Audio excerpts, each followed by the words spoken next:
Lorsque Guardiola a décidé de prendre Ederson pour garder les cages de Manchester City, on a tous commencé à se poser des questions sur ce goal que personne ne connaissait. Choisir un gardien si jeune avec si peu d'expérience est un pari risqué pour une équipe qui veut gagner la Ligue des Champions. Alors qu'il n'a que 23 ans et qu'il n'a jamais joué dans l'un des 5 grands championnats européens, il va très rapidement prendre ses marques dans les buts des Citizens et assumer la responsabilité d'être gardien titulaire. Aujourd'hui, après plus de 3 ans à Manchester, c'est un gardien sur qui les avis sont encore extrêmement diverses. Pour tous les autres goals de la série, tout le monde est à peu près d'accord pour dire qu'ils ont un bon niveau. Ce n'est pas le cas pour Ederson, qui polarise encore beaucoup les médias sportifs. D'un côté, ses soutiens affirment que c'est un gardien talentueux et qu'il a encore du potentiel à développer. De l'autre, ses critiques expliquent que c'est l'un des pires choix de Guardiola et qu'il stagne depuis son arrivée en Angleterre. Depuis qu'il est arrivé chez les Sky Blues, ils ont remporté 2 fois la Première Ligue, 3 fois la Coupe de la Ligue et 2 fois le Community Shield. Pourtant, le projet de Guardiola à City reste un échec pour le moment, car ils n'ont toujours pas gagné la Ligue des Champions. En 2018, ils sont éliminés en quart par Liverpool. La saison suivante, ils sont éliminés par Tottenham, encore en quart, après une double confrontation exceptionnelle. Et enfin, en 2020, à Lisbonne, ils butent encore une fois en quart de finale face à Lyon, ce qui est totalement inacceptable pour une équipe comme City. Et sur chacune de ces éliminations, Ederson a sa part de responsabilité. On constate une vraie différence entre le Ederson confiant en championnat et le Ederson qui doit jouer un match à haute pression. Comment expliquer le fait qu'Ederson n'arrive pas à franchir ce palier mental? Surtout, est-il vraiment l'un des meilleurs gardiens au monde? Dans cette vidéo, on va se plonger dans le personnage d'Ederson pour analyser ses qualités et décrypter sa psychologie. Cela va nous aider à comprendre pourquoi il est bloqué à un certain niveau et pourquoi il n'arrive pas à se transcender quand il y a de l'enjeu, ce qui est la marque des grands gardiens en soi. Si vous êtes un passionné de foot, vous allez mieux analyser ce joueur et vous allez pouvoir vous faire un avis intelligent et objectif sur un personnage qui divise le monde du football. Si vous êtes un jeune gardien de but, vous allez comprendre les points de progression d'Ederson pour identifier les vôtres et commencer à les travailler dès aujourd'hui. Vous allez aussi mieux comprendre la psychologie du foot pour pouvoir exploser vos barrières mentales et progresser plus vite que tout le monde.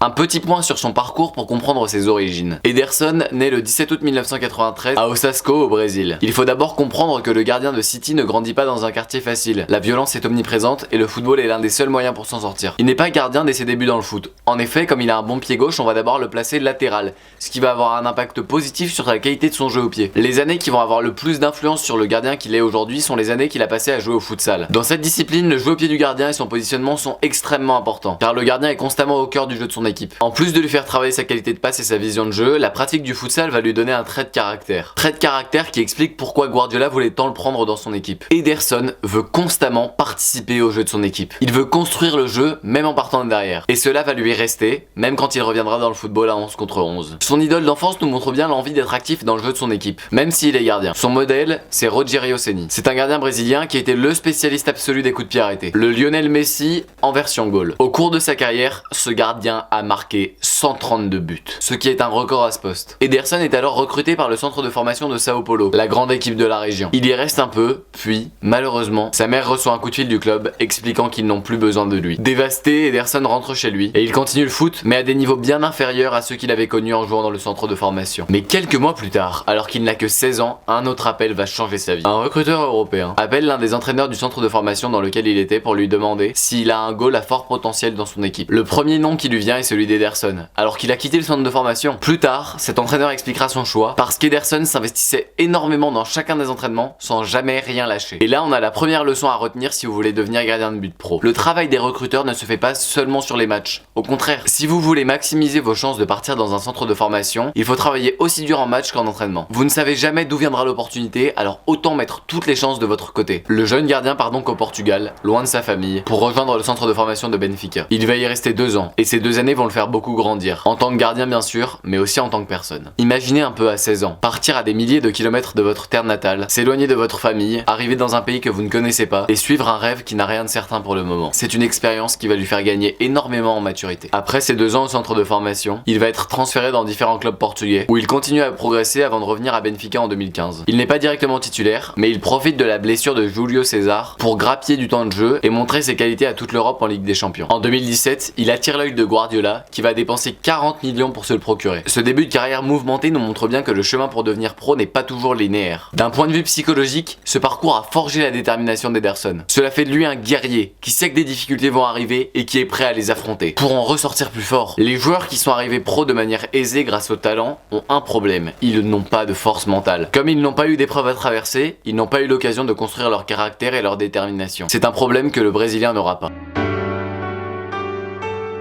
libre. Ederson est assez grand, mais il n'est pas non plus immense pour un gardien de but. Il mesure 1m88, ce qui est juste un poil plus que Ter Stegen et un peu moins qu'Alisson. La pratique du futsal lui a donné des avantages majeurs au niveau du jeu au pied, mais il faut dire que ce n'est pas dans les petites cages du handball que l'on va apprendre à plonger correctement. Voyons donc si Ederson a appris à plonger dans de grands buts. Le premier extrait vient d'une rencontre face à Chelsea en 2018. Nous sommes à la fin de la première mi-temps et il y a toujours 0-0 entre les deux formations. Après une belle série de gestes techniques dans la surface de réparation, Eden Hazard place une jolie passe en profondeur juste avant le point de pénalty. Kanté arrive à toute vitesse et il tire. Le ballon arrive juste en dessous de la transversale d'Ederson, qui est à quelques centimètres seulement de réussir son arrêt. La frappe de Kanté n'était pas très puissante et elle était surtout très axiale. Pour moi, Ederson pouvait largement arrêter le ballon sur cette action, s'il s'était mieux détendu. La deuxième action vient d'un match face à Liverpool, le club qui pose le plus de difficultés à City sur ces dernières années. Après une bonne passe d'Henderson sur le côté gauche, Mohamed Salah déboule en profondeur dans la surface de réparation. Et malgré son angle réduit, il sort une belle frappe croisée qui se dirige vers le petit filet. Mais Ederson, après un beau plongeon, va dévier le ballon du bout des doigts pour éviter le but. C'est en plus un arrêt important car il évite l'égalisation des Reds. Le troisième extrait est absolument exceptionnel. Manchester City affronte West Ham et il y a 2-0. Nous sommes à la 72e minute et les Hammers sont dans la surface de réparation des Citizens. Une tête adverse oblige Ederson à sortir un bel arrêt réflexe pour arrêter le ballon. Au sol après cette parade, il se relève extrêmement vite. Une deuxième frappe arrive et le Brésilien plonge pour sauver un ballon qui frôlait le poteau. C'est une double parade vraiment impressionnante qui nous montre la vitesse d'exécution d'Ederson et sa capacité à plonger loin pour arrêter des ballons bien placés. Au niveau de la détente, nous avons vu qu'il a la capacité pour réaliser de très belles parades. Mais il a aussi des lacunes. Je décide donc de lui mettre la note de 7 sur 10. Pour un gardien qui a fait beaucoup de futsal, sa détente est bonne. Mais elle ne l'est pas suffisamment pour un gardien qui veut prétendre au titre de meilleur gardien du monde. Si vous voulez des exercices pour travailler votre détente et toutes les autres qualités qui font un bon gardien, je vous offre un guide gratuit avec mes meilleurs conseils pour progresser au poste de gardien. Vous pouvez le télécharger en cliquant sur le premier lien dans la description.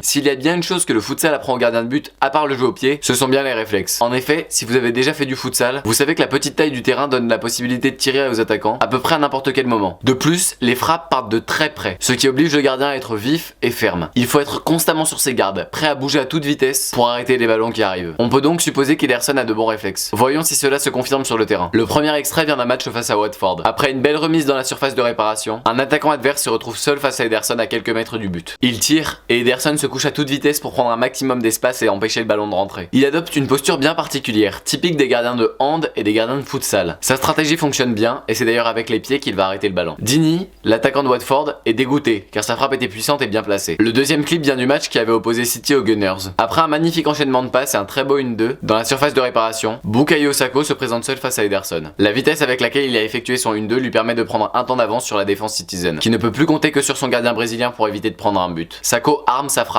et Ederson sort très vite. En plus de cela, au moment du tir, il bouge son bras très vite, ce qui lui permet de dévier la trajectoire du ballon avec le début du bras. Grâce à cette parade, il permet à son équipe de rester dans le match. Le troisième extrait vient d'une rencontre exceptionnelle pour les amoureux du jeu. C'est le match entre l'élève et son maître qui a été dépassé. Le maître, c'est Marcelo Bielsa, sur le banc de Leeds. L'élève, c'est bien évidemment Guardiola. Leeds avait réalisé un très beau match, en proposant un jeu agréable qui change de ce qu'on a malheureusement l'habitude de voir. Nous sommes à la 37e minute et City a déjà un but d'avance. Les hommes de Bielsa arrivent très nombreux aux abords de la surface de réparation, un peu à l'image de l'Ajax qui a brillé en Ligue des Champions en 2019. Un beau décalage sur la gauche et un joueur se retrouve en position de frappe. L'attaquant de Leeds prend de l'avance sur son défenseur, mais sa touche de balle est un peu trop longue. Il peut quand même tirer, mais Ederson est sorti vite pour réduire l'angle. Avec un superbe arrêt réflexe, il contre une frappe qui partait vraiment bien. En plus, il se couche au dernier moment pour rester debout le plus longtemps possible et faire douter l'attaquant. C'est vraiment très bien joué. Les réflexes d'Ederson sont bons. Ce n'est pas le meilleur du monde dans ce domaine, mais il réussit à nous sortir de très belles parades qui de temps en temps sauvent son équipe. De plus, il sait se relever très vite après ses arrêts pour se préparer au cas où une deuxième frappe arrive. Le futsal l'a beaucoup aidé pour bouger ses bras très vite. Je décide donc de lui mettre la note solide de 8 sur 10. De cette partie sur les réflexes, on peut tirer une leçon intéressante pour les jeunes gardiens. Si vous sentez que vous avez des lacunes sur les réflexes et que cela vous empêche de progresser, il peut être intéressant de faire du futsal de temps en temps, en complément des entraînements sur grand terrain. Cela peut vous aider à progresser plus vite que les autres. La deuxième leçon, c'est que quand vous vous entraînez pour travailler vos réflexes, il faut prendre l'habitude de se relever le plus vite possible après l'arrêt. Même si une deuxième frappe n'arrive que assez rarement après un arrêt, cette habitude de vous remettre sur vos pieds finira par vous sauver un but un jour ou l'autre. Et ce jour-là, vous allez être très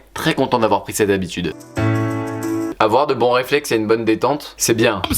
Mais si vous vous démenez pour arriver sur le ballon et que vous n'arrivez pas à le stopper à cause d'une lacune en fermeté, ces deux qualités seront assez inutiles. Vous allez quand même encaisser le but. C'est pour cela que nous allons analyser la fermeté d'Ederson. Le premier extrait vient d'une rencontre face à Southampton. Il y a déjà 4-1 alors que nous ne sommes qu'à la 49e. Mais les joueurs de Southampton continuent quand même à tenter des choses, ce qui est honorable. Après une passe en profondeur pleine de vista du latéral droit portugais Cédric, un attaquant adverse peut envoyer une frappe puissante et lourde depuis la surface de réparation. Mais cette frappe n'est pas très bien placée, donc Ederson essaye de la capter. C'est un échec. Il n'arrive qu'à la repousser, ce qui la renvoie sur un adversaire. Il tire à bout portant, mais le Brésilien était vite sorti de son but pour se jeter dans les pieds de l'attaquant et contrer la frappe. Cette action lui montre d'une part un manque de fermeté et d'une autre part un manque de conscience de sa capacité de fermeté. Je m'explique. Si Ederson était vraiment bon sur la fermeté, il aurait capté le ballon du premier coup. Mais il n'y arrive pas. Mais pire que cela, il n'a pas conscience de son manque de compétences. Si ça avait été le cas, il n'aurait pas essayé de capter le ballon. Il l'aurait repoussé en essayant de ne pas le renvoyer sur un attaquant adverse. Nouvelle leçon ici, si vous n'êtes pas bon en fermeté, n'essayez pas de capter des ballons trop compliqués. Une erreur peut coûter un but quand on est gardien. Commencez par repousser les ballons, puis gagner petit à petit en niveau, sans trop prendre la confiance, pour être sûr de ne pas faire de boulettes. Le deuxième clip vient du match face à Arsenal. Le jeune Sakho est encore impliqué dans l'action. Après un très bon déplacement dans la surface de réparation, il s'ouvre un angle de tir assez excentré. Il envoie une grosse frappe qui part sous la barre transversale d'Ederson. Ce dernier bouge bien les deux bras pour être ferme et dévier le ballon au-dessus de sa cage. Il est bien stable sur ses appuis pour optimiser la fermeté de ses bras. La dernière action vient du derby de Manchester à Old Trafford. Nous sommes à la 30e minute et il y a toujours 0-0 entre les deux équipes. Les Red Devils ont réussi à obtenir un coup franc intéressant. Visiblement, ils avaient travaillé ce type de coup franc à l'entraînement, puisqu'ils exécutent une bonne combinaison qui place Martial en position de frappe, seul à quelques mètres du but. Martial décide de tirer fort au ras du premier poteau. Le goal brésilien se couche très bien, mais alors qu'il arrive sur le ballon, il ne fait que l'effleurer, il n'arrive pas à l'arrêter. Son poignet se plie un peu trop. Le ballon rentre alors dans le but avec une trajectoire déviée par la tentative d'arrêt d'Ederson. C'est une vraie faute de fermeté qui nous montre à quel point les autres qualités sont inutiles sans celle-là. Il avait tout pour réussir cet arrêt, sauf une main ferme pour bien stopper le ballon. On voit qu'Ederson est loin d'être parfait au niveau de la fermeté. Une erreur que beaucoup de jeunes gardiens font est de croire que c'est la qualité des gants qui détermine la fermeté. Déjà, le fait que les gardiens pros qui ont les meilleurs gants de la planète fassent des fautes de fermeté prouve que ce n'est pas le cas. Mais surtout, c'est une bonne excuse pour ne pas travailler sa fermeté. Si vous voulez vraiment progresser au foot, il faut attention à ne pas perdre trop de temps à choisir son équipement. C'est l'entraînement qui compte, pas la qualité de vos crampons ou de vos gants. Mieux vaut investir une vingtaine d'euros pour acheter une échelle de corde ou d'autres matériels d'entraînement comme des plots, plutôt que de dépenser 20 € de plus pour une paire de crampons un peu meilleure. Je décide donc de lui mettre la note de 2 sur 5 au niveau de la fermeté, en espérant qu'il va travailler cette qualité pour devenir meilleur.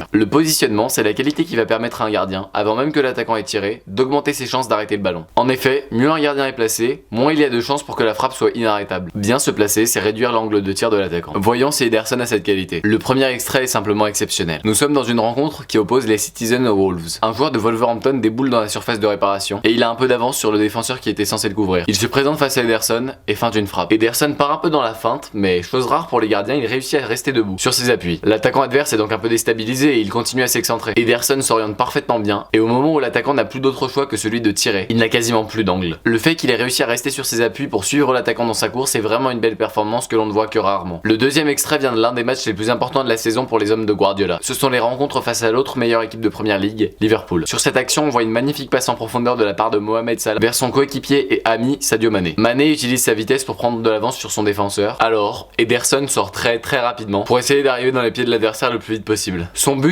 est de réduire son angle. Mané, bien que ce soit un bon attaquant et qu'il a de l'expérience, est surpris de la vitesse avec laquelle le goal brésilien sort. Il manque de temps pour appliquer son geste et il va tirer sur le poteau, ce qui ne lui arrive pas souvent. Bravo à Ederson pour avoir réussi à faire perdre sa précision à l'un des meilleurs attaquants de Première Ligue. Enfin, le dernier extrait vient d'un match contre Chelsea qui avait mal tourné pour les Blues. Après une bonne passe d'un milieu de terrain, Gonzalo Higuain. Donc Gonzalo Higuain se sert bien de son corps pour faire un travail de pivot avant de faire une très belle talonnade vers l'un de ses partenaires. Cet attaquant trouve un bel espace entre deux défenseurs Citizen et il peut tirer. Mais Ederson avait très bien lu le jeu, il avait anticipé cette situation. Il sort très vite de sa cage et il plonge très vite sur sa droite pour arrêter le tir de l'attaquant. Sur le positionnement, il est vraiment excellent et je décide de lui mettre la note de 9 sur 10 pour féliciter ses très bons déplacements et ses anticipations de tir. On a donc fini pour la partie des arrêts et il a obtenu 7 sur 10 en détente, 8 sur 10 en réflexe, 2 sur 5 en fermeté et 9 sur 10 sur le positionnement, domaine dans lequel il excelle. Au total, cela lui donne la note de 26 sur 35. La raison principale pour laquelle Guardiola a essayé de ramener Ederson à Manchester City est sa relance. En effet, le gardien précédent était Claudio Bravo, qui, bien que très proche de Pep, commençait à se faire vieux. Guardiola, pour mettre en place son projet de jeu de possession, a besoin d'un gardien avec un bon jeu au pied, une bonne précision et une vision de jeu correcte. Il faut aussi que ce gardien de but ait la qualité technique nécessaire pour conserver le ballon sous la pression des attaquants adverses. Donc quand le goal brésilien est arrivé à City, il était autant attendu pour ses arrêts que pour son jeu au pied. Tout le monde n'attendait qu'une chose, voir ses relances. Dans cette partie, on va comprendre pourquoi Guardiola a fait venir Ederson à City et comment il l'a fait progresser pour modeler un gardien qui rentre parfaitement dans son 11. City veut tout le temps tenir le ballon. Ils font donc souvent face à des équipes qui vont venir les presser très haut pour tenter de récupérer le ballon. Dans ce genre de situation, le gardien se retrouve souvent avec la balle, dans une situation où les trajectoires de passe les plus faciles et les plus proches sont coupées par le pressing des adversaires. Il faut donc avoir la puissance nécessaire pour dégager le ballon loin. Le premier extrait ne vient pas d'un match, mais d'un exercice sur le terrain d'entraînement des Citizens. C'est pas que je m'en fous des entraînements de City, mais je suis venu là pour voir des extraits de match. Un peu de patience, attendez un peu de voir ce que j'ai pour vous. Nous sommes donc sur le terrain d'entraînement de City, et Ederson va tenter de prendre un Guinness World Record. Ce record, c'est le record du dégagement au pied le plus puissant de l'histoire. Au moins 5 juges officiels se sont déplacés pour l'occasion, pour mesurer la force du vent et la distance à laquelle il va tirer. Le record qu'il doit aller chercher est de 75 mètres. Il a 3 tentatives. Sur le premier essai, il tire trop en hauteur, donc le ballon redescend trop proche de lui. Sur le deuxième essai, il met involontairement de l'effet dans son ballon, donc il part trop à gauche. Enfin, sa dernière tentative est parfaitement équilibrée, et il passe juste après la ligne du précédent record. Il remporte donc le trophée, il a vraiment l'air content. Le deuxième extrait vient cette fois d'un match, et il est tout aussi incroyable. Nous sommes dans une rencontre qui oppose les Citizens aux Wolves, et Ederson doit faire un 6 mètres. Et là, il va avoir l'appel de son coéquipier argentin Agüero à l'autre bout du terrain. Ederson va faire un dégagement d'une puissance incroyable, et d'une précision remarquable pour atteindre le Kun, qui va très bien jouer son action tout seul, et finir magnifiquement par un petit piqué au fond des filets. Au niveau de la puissance, je peux pas lui mettre une autre note que 10, la note maximale. Certains gardiens sont puissants, lui il a carrément le record du monde de la puissance. Personne ne peut le battre sur la puissance, domaine sur lequel il est sans doute le meilleur gardien du monde. Dans la vidéo de la semaine dernière sur Neuer, j'avais inventé un proverbe pour exprimer mon idée sur la précision. Puissance sans précision n'est que ballon perdu. Maintenant que nous avons vu qu'Ederson était un gardien extrêmement puissant, nous allons voir s'il utilise bien cette puissance grâce à une certaine précision dans les relances. Le premier extrait vient d'une rencontre qui doit rappeler de bons souvenirs à certains d'entre vous. C'est la rencontre qui, cet été à Lisbonne, avait opposé les hommes de Rudy Garcia à Manchester City. À l'issue de cette rencontre, les Lyonnais s'étaient qualifiés en demi-finale de la Ligue des Champions pour y affronter le Bayern de Munich. Nous sommes au tout début de la rencontre et Ederson a le ballon dans sa surface. Il voit sur la droite du terrain l'appel en profondeur de l'un de ses coéquipiers et il décide de tenter une passe risquée pour le servir dans sa course. Mais son dégagement manque de précision et c'est un défenseur lyonnais qui arrive en premier sur le ballon. La deuxième action vient encore de l'un de ces fameux matchs du Final 8 à Lisbonne. C'est le match d'avant celui contre l'OL où les Citizens devaient finir le travail du match aller face à des Madrilènes à bout de souffle. Dans les premières minutes du jeu, Ederson tente directement une passe assez compliquée mais il l'ajuste parfaitement pour qu'elle tombe à l'endroit souhaité et que ses milieux de terrain puissent récupérer le ballon. Enfin, le dernier clip est un peu similaire à celui qu'on avait vu sur la puissance. Sur un 6 mètres, Agüero décide de faire un appel en profondeur, ce qui prouve déjà qu'il a confiance dans la précision de son goal. Des attaquants qui ne font pas confiance au jeu au pied du goal ne tentent en général pas beaucoup d'appels compliqués. Ederson effectue un tir très puissant pour le servir et ça marche, puisque l'Argentin finit par récupérer le ballon. Il ouvre un bon angle de tir face à son défenseur, mais malheureusement il frappe sur le poteau. Dans cette partie, nous avons bien vu qu'Ederson savait combiner puissance et précision pour permettre à son équipe de se procurer de bonnes occasions grâce à sa qualité de relance. Même quand l'appel de l'attaquant est compliqué, il réussit à lui transmettre la balle. Je décide donc de lui mettre la note de 9 sur 10 au niveau de la précision. S'il y a bien un aspect du jeu au pied que Guardiola veut chez son portier, c'est bien la vision de jeu. Il veut que le goal soit capable de trouver les bonnes passes au bon moment pour faire avancer le jeu. Quand Guardiola est arrivé au Bayern, l'une de ses grandes priorités était de donner cette vista à Manu Neuer. Et cela a parfaitement fonctionné, comme nous l'avons vu dans la vidéo de la semaine dernière. Nous pouvons donc dire que Guardiola sait faire progresser les gardiens de but sur les aspects dont il a besoin pour son jeu. Voyons ce que ça a donné avec Ederson. Le premier extrait vient d'une rencontre qui avait opposé City à Liverpool. Sur un dégagement au pied, Ederson réussit à avoir le bon appel de Jesus en pivot et comprend que l'attaquant brésilien aura une bonne possibilité de remise à De Bruyne s'il prend le ballon. Il décide donc de faire la passe, mais Gabriel Jesus rate sa remise et rend le ballon aux Reds. Le deuxième extrait est issu du même match quelques minutes plus tard. Il a le ballon dans sa surface et fait une passe facile qui semble banale. Pourtant, cette passe est loin d'être banale. Quand on l'analyse, on voit qu'elle permet d'éliminer 3 joueurs. C'est la fameuse passe entre les lignes que Guardiola aime tant. On a l'habitude de voir ce genre de passe transpercer les milieux de terrain adverses, mais cela fonctionne aussi avec la ligne d'attaquants qui presse. C'est pour cette raison que Guardiola fait faire tant de taureaux aux équipes qu'il entraîne. C'est pour que ses joueurs prennent l'habitude de chercher cette passe. Enfin, la dernière action vient d'un match face à Tottenham. Un de ses défenseurs lui fait une passe dans sa surface, alors qu'il a un peu de temps pour observer les appels de ses coéquipiers et s'orienter sur son pied gauche, il se précipite et fait une mauvaise passe, qui finit directement en touche. C'est dommage, il avait largement le temps de trouver de meilleures solutions. Sur la vision de jeu, on peut vraiment dire que le travail du coach catalan a bien fonctionné. Ederson est probablement, avec Neuer, le meilleur gardien du monde pour trouver la passe qui va faire avancer le jeu. Je décide donc de lui mettre la note de 9 sur 10. La conduite de balle est le skill qui va permettre au gardien de jouer sous un pressing adverse, sans forcément avoir besoin de dégager le ballon comme un bourrin pour s'en débarrasser. Et dans les équipes qui veulent conserver le ballon le plus possible, on sait très bien que le gardien est plus qu'un simple portier. Il participe largement au jeu de son équipe et il est souvent placé haut sur le terrain pendant les phases de possession, où il peut être utile en tant que dernier relanceur. La première action est assez amusante. Sur un ballon qui arrive dans sa surface de réparation, Ederson tente un contrôle de la poitrine mais se rate complètement, et il pousse le ballon beaucoup trop loin. Il décide alors de s'aventurer hors de sa surface pour récupérer le ballon avant son adversaire qui court en face de lui. Sa stratégie est un échec, il arrive après l'adversaire, heureusement grâce à un contre favorable il récupère le ballon et continue son aventure hors de la surface de réparation. Le plus marrant, c'est qu'après avoir fait sa passe et donné son ballon, il ne sprinte pas dans son but comme aurait fait tout gardien normal. Non, il redescend tranquillement comme si c'était un défenseur qui se replaçait. Le deuxième clip vient d'un match face à Arsenal. Sur une passe en retrait, il récupère le ballon. Alors qu'il a du temps pour contrôler et peut-être avancer avec le ballon, il décide de directement faire la passe à ses défenseurs, ce qui est un peu dommage, car il avait autre chose à faire. Sur la conduite de balle, on sent qu'il a du potentiel et qu'il n'a pas peur de tenter des choses. Il faut quand même qu'il reste assez vigilant vigilant pour ne pas faire n'importe quoi. S'il continue à bien travailler sur ce point-là et à s'investir dans le jeu de son équipe, il va continuer à progresser. Je lui mets donc la note de 3 sur 5 avec la mention « a encore une marge de progression ». Un gardien comme Ederson peut avoir besoin de dribbler pour se sortir de situations compliquées. Après, si c'est pas son style, c'est pas son style. En tant que gardien, il ne faut jamais se forcer à dribbler si on ne le sent pas. Et c'est la même chose pour tous les joueurs de champ. En général, le dribble doit venir instinctivement. Ça doit pas être prémédité. Voyons si Ederson est du genre à dribbler. La première action est le genre d'action que j'adore voir quand je regarde un match de foot. C'est le genre de gestes techniques qui font le spectacle. Après une passe en retrait un peu compliquée à gérer, un attaquant adverse fonce sur Ederson, qui décide donc de l'éliminer. Il va réaliser un superbe dribble, un crochet sur l'attaquant qui va l'envoyer dans le vent et lui permettre de gagner de précieuses secondes pour relancer. C'est malheureusement le seul dribble que j'ai trouvé en faisant mes recherches sur Ederson. C'est dommage parce qu'il semble vraiment avoir du potentiel. Et il y a plein de situations où le geste technique pourrait être intéressant. Et là on peut pas trouver l'excuse de l'interdiction de dribbler de l'entraîneur, puisque Neuer, quand il a été coaché par Guardiola, faisait des dizaines et des dizaines de dribbles. Je lui mets seulement un point bonus sur les dribbles, mention potentiel à exploiter, peut mieux faire. Si vous êtes gardien et que vous souhaitez vous améliorer dans votre relance, je vous offre un guide gratuit avec mes meilleurs conseils pour progresser en tant que gardien de but. Vous pouvez le télécharger gratuitement en cliquant sur le premier lien dans la description. Pour un jeune gardien en centre de formation, le jeu au pied est probablement aussi important que les arrêts. En effet, plus on avance, plus les entraîneurs veulent des gardiens avec des bons jeux au pied, qui peuvent aider dans la construction du jeu de leur équipe. Les gardiens qui vont réussir à passer pro dans les prochaines années sont ceux qui combineront un bon jeu sur la ligne et un bon jeu au pied. Nous avons donc terminé avec la partie sur le jeu au pied. Le portier brésilien a donc obtenu 10 sur 10 en puissance, 9 sur 10 en précision, 9 sur 10 en vision de jeu, 3 sur 5 au niveau de la conduite de balle et un point bonus sur les dribbles. En tout, cela lui fait 31 sur 35 sur le jeu au pied, ce qui fait de lui le meilleur gardien du monde sur ce domaine, à égalité avec Manu Neuer.